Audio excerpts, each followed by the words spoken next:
want to say anything bad about anybody, not that we would.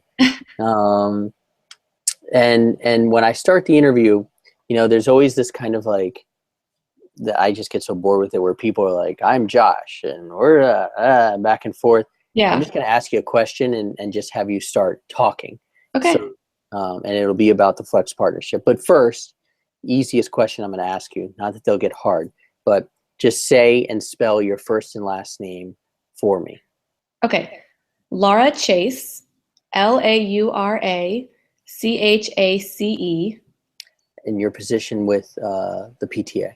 I'm PTA president at Ashburton Elementary School in Bethesda, Okay. Maryland. Awesome. So first question, just talk to me about the partnership between Flex Academies and Ashburton. Yeah, so we brought Flex in this year to Ashburton to run our after school program because we have a really large student body and a very large school, and it was too much for parent PTA volunteers to handle on their own, to coordinate. And Flex not only brings the coordination, but they also bring a higher level of running a business to it, where you have background checks on providers, and you have a check-in system and a checkout system for the kids. So there's additional level of responsibility and security, and it just makes everything run more smoothly. So Flex is our they provide the people on site who manage our after school activities for us, so we don't have to have a parent volunteer do that anymore. Talk about we work with a lot of different schools, and schools are different. Some are bigger, some are smaller, but one common thread is volunteer burnout. How real is volunteer burnout for PTAs? Well, it's very real because it's with any organization you have, whether it be a PTA or any group, you have a small number of people who do the bulk of the work, who always step up to the plate. And that's a phenomenon that happens everywhere in every group, and it's the same in PTAs. So you have a group of parents who are constantly volunteering, and you know, you need, at the end of the day, some people's situations change. They take a part-time job. They might go from part-time to full-time. They can't dedicate the time to the PTA maybe that they had before. So your pool of candidates is limited. And then in a situation like our school, we have such a large community and so many kids doing the activities that we needed, the parents who were volunteering were spending a lot of time running around, chasing down all the loose ends that come with running an after-school program, whether it be making sure that the teachers for the after-school programs are in the classrooms when they're supposed to be so that it's staffed appropriately, if someone's stuck in traffic, if a provider's stuck in traffic, calling to the school to tell them that, making sure that the parents are called if there's an issue. And when you have one or two parents trying to do that for hundreds of kids, it becomes a full-time job. And so, the volunteer burnout is going to happen when you are putting that much on a parent volunteer. Absolutely. And something else you mentioned before was the on-site coordinator, which I think is probably one of the hardest parts for any PTA to provide if they were to try and run an after-school program on their own. So can you talk about the on-site coordinator position and what that has meant for Ashburton?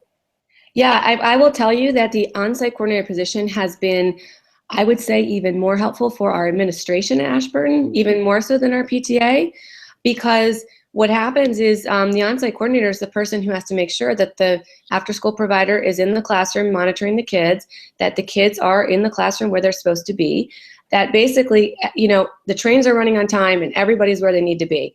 And, for parents, that's important to know. You want to know your kid is in the right place.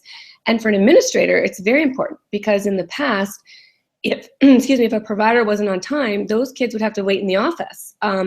There wasn't a person who was, dedicated to be there on site to watch those kids. You can't have elementary kids unattended.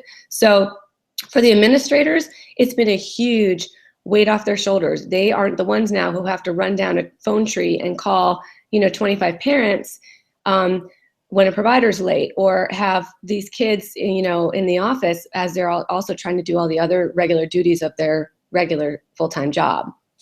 And another thing that's interesting, I think, when we start working with schools is that, especially big schools with well-established programs like Ashburton, it's a big decision for a PTA. It may not seem like it to an outsider, but I understand, and we understand, it's a very big decision. So can you talk about how you finally made the decision which was not an overnight one, to work with Flex. And then, you know, what has the reaction been from parents who might not have been on board to begin with? Well, I think you're right. It's not an easy decision.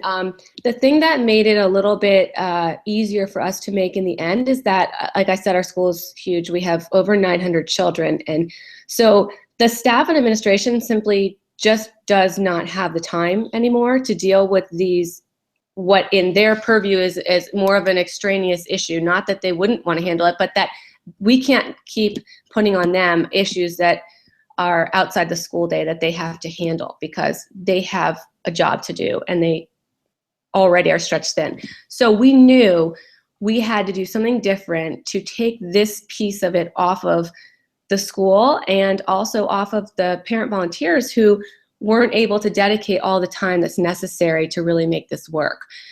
So we almost had a perfect storm of we have to make a change, what do we do? And then we'd heard about Flex from other schools. Their PTAs had said they implemented it. It was great. They loved it. It was working. Parents were happy. Schools were happy. PTAs were happy. So it made it a little easier for us to make that jump. And I would say that, you know, in general, I think parents have been happy with it. We had to internally decide, would our offerings be, you know, what would be the, you know, implications of the decision? Would the offerings be fewer or narrower? Would they be more expanded? You know, what would be the benefits and disadvantages? And we decided that in the end that the pros outweighed the cons, very much so, that we still have a robust offering from Flex, that we have more accountability and monitoring of the system and the choices and the classes and the children. And so in the end, for us, it was a good decision, and we are happy to have Flex monitoring and managing that for us. Well, we appreciate you guys as a partner as well. You know, when we look for schools, we look for strong administrations and strong PTAs, and you guys have both of that. So we hope we have many more years of working together to provide after-school programming at Ashburton. Yes, we hope so too. Okay, well, this has been great. Easy, right? End to end. Very good. I hope I gave you enough. You did a really great job. I appreciate it. Okay. Okay, so what I'll do is we'll do our editing for this, and then we'll put it up and we'll transcribe it as well.